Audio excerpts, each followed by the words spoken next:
Good morning, everyone. Myself, Dr. Shabnam Shah, Associate Professor, Department of Obstetrics and Gynecology, Faculty of Homeopathic Science, Jyoti Vidyapeeth, Women's University, Jaipur. Today, our topic is stem cells and therapies in obstetrics. So, this is an very topic of research. This is very important topic related to obstetrics.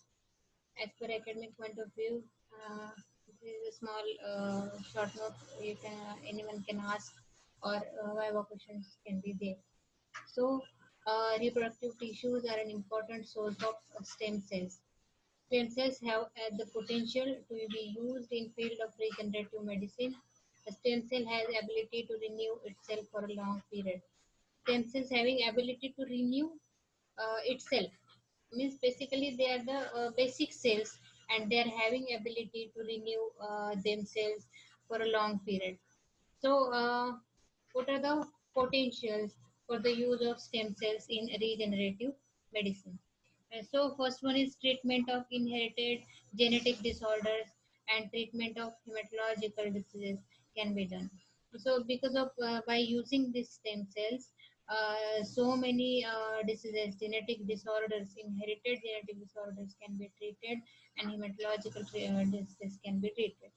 And properties of these stem cells are like they are having ability of self renewing, undergoing cell division. They are basic cells, they are the cells, means stem cells, and they are undergoing numerous cell divisions, maintaining undifferentiated state.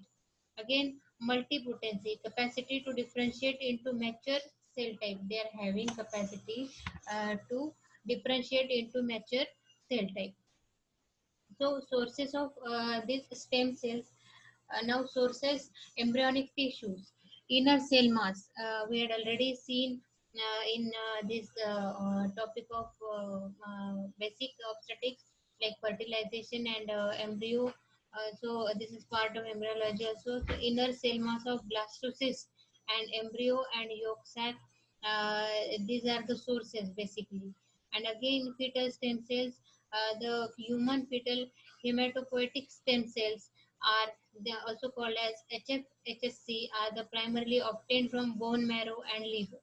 Virtually every part of developing fetus has higher proliferative capacity, and these cells are have higher amount of telomerase activity and having longer telomerase compared to the adult counterpart. Primitive this HFMSC are transduced by integrative vectors, and they do not express HLA2 activity.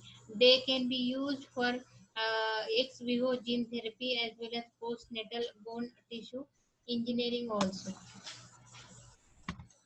Extrafetal tissues, again amniotic membranes, placenta, trophoblast, amniotic fluid cells all contain progenitor cells. These mesenchymal stem cells can differentiate into most cell types of mesodermal lineage. Stem cell sample collection and banking. Currently, the use of stem cell in regenerative medicine is generally regulated by the institutional regulatory boards. It is the umbilical cord blood (UCB).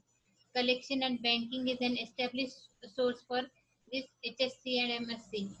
Again, this is used for the treatment of hematological diseases like leukemia, bone marrow failure. Fetal tissue can be obtained following medical termination of pregnancy. Stem cells from the fetal tissues can be harvested.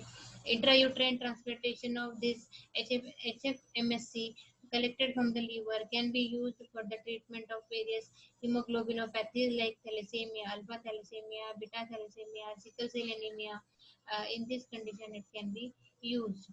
Again, intrauterine stem cell transplantation can be used to correct various genetic disorders.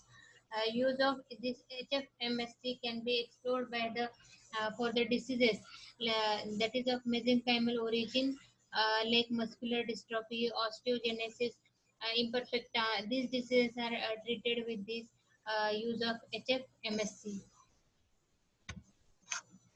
Again, this allogenic transplantation of HSC in the treatment of monogenic disorders like hereditary disorders, genetic disorders.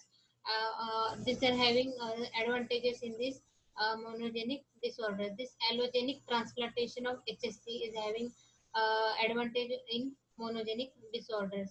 Again, autologous stem cells from the fetal cord blood sample or fetal liver biopsy in early pregnancy is done, and the cells are harvested. However, these cells are also the reduce. This also reduces the risk of immune rejection. So, whenever the autologous stem cells are used, so the risk of immune rejection might be it can be lowered with these cells. So, this is about the stem cells and various therapies. In short, in obstetrics, if at all you are having any query, please mention in the comment box. I'll try to resolve it. Thank you. Thank you very much.